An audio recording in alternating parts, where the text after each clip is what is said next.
بسم اللہ الرحمن الرحیم۔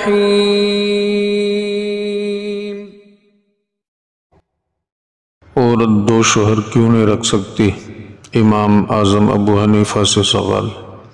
حضرت امام ابو حنیفہ رحمہ اللہ سے ایک مرتبہ کچھ عورتوں نے سوال کیا، مرد کو 4 نکاح کرنے کی اجازت ہے تو پھر عورت کو کم از کم 2 شوہر رکھنے کی اجازت کیوں نہیں؟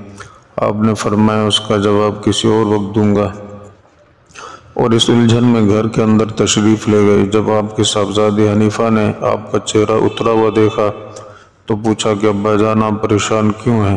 آپ نے فرمایا بیٹی ایک الجھن میں گرفتار ہوں۔ جب بیٹی نے الجھن کی تفصیل چاہی تو فرمایا میں اس الجھن کا جواب دینے سے قاصر ہوں، اس لیے پریشان ہوں۔ پھر آپ نے عورتوں کا سوال دہرایا اور فرمایا اس کا جواب نہیں سوجھ رہا۔ بیٹی نے عرض کیا ابا جان اگر آپ اپنے نام کے ساتھ میرے نام کو بھی شہرت دینے کا وعدہ کریں تو میں ان عورتوں کے سوال کا جواب دے سکتی ہوں۔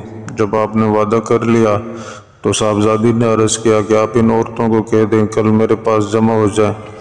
چنانچہ دوسرے دن جب عورتیں آپ کے گھر میں جمع ہو گئی تو صاحبزادی نے ہر ایک کو ایک ایک پیالی دودھ کی دے کر کہا اسے سنبھال کر رکھیں۔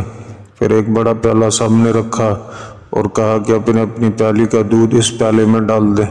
جب عورتوں نے ایسا کیا تو صاحبزادی نے ان سے کہا کہ اب تم اس پیالے میں سے اپنا دودھ نکال لو۔ عورتوں نے کہا یہ تو ناممکن ہے کیونکہ سب دودھ یکجا ہو گئے ہیں۔ اس پر صاحبزادی نے کہا کہ جب 2 شوہروں کی شرکت سے تمہیں اولاد ہوگی تو تم یہ کیوں کر بتا سکو گی کہ یہ اولاد کس شوہر کی ہے؟